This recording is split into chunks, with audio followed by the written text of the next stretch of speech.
রায়গঞ্জ লোকসভা কেন্দ্রের তৃণমূল কংগ্রেস প্রার্থী কৃষ্ণ কল্যাণীকে 3 লক্ষ ভোটে জয়ী করার আবেদন জানালেন তৃণমূল কংগ্রেসের second in command Abhishek Bandyopadhyay. শনিবার উত্তর দিনাজপুরের গোয়ালপুকুরে তৃণমূল কংগ্রেস প্রার্থী কৃষ্ণ কল্যাণীর সমর্থনে প্রচারে এসে রায়গঞ্জ লোকসভা কেন্দ্রের ভোটারদের কাছে এমনই আবেদন রাখলেন অভিষেক বন্দ্যোপাধ্যায়।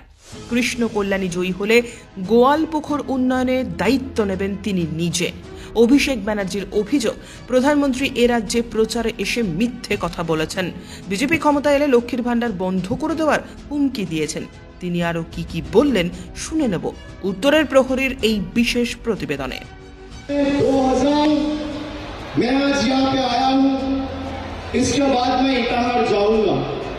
मैं नवजुआर के समय भी उत्तर दिनाजपुर में 3 रात बिताए थे। मैंने बोला था पंचायत में आप जिसको उम्मीदवार बनाना चाहते हो हम लोग उसी को उम्मीदवार बनाएंगे। आपका सजेशन, आपका जो भी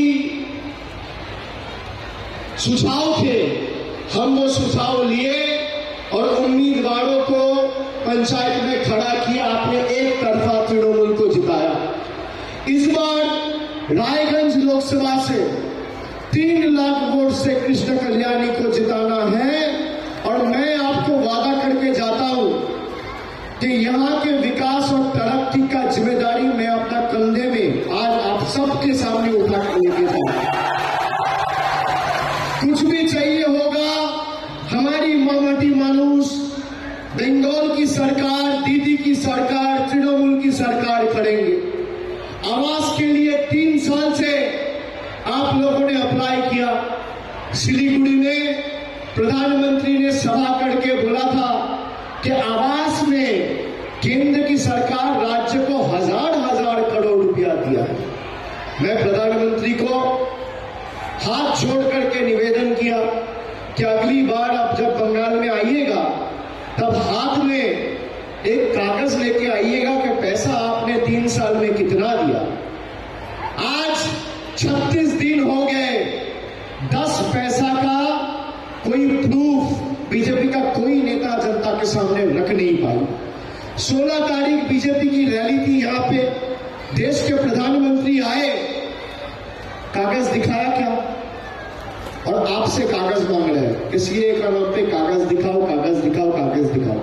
अरे जो खुद ही कागज दिखाने लायक नहीं है वो 140 करोड़ जनता से कैसे कागज मांग सकता है?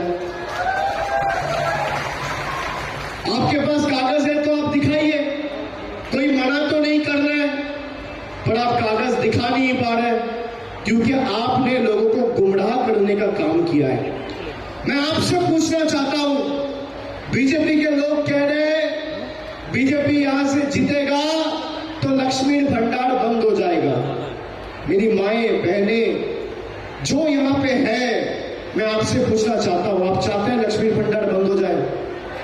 चाहते हैं? बीजेपी का कुछ बिहार के एक नेत्री 2 दिन पहले कहा है कि हम चाहते हैं कि लक्ष्मी भंडार बंद हो जाए। आप बताइए, इनको जवाब मिलना चाहिए, सबक सिखाना चाहिए कि नहीं सिखाना चाहिए? सिखाना चाहिए कि नहीं सिखाना चाहिए? 10 साल पहले देश की स्थिति क्या थी?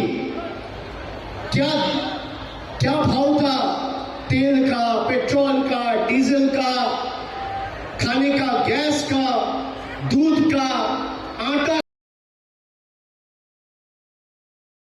ब्यूरो रिपोर्ट, उत्तरेर प्रहरी।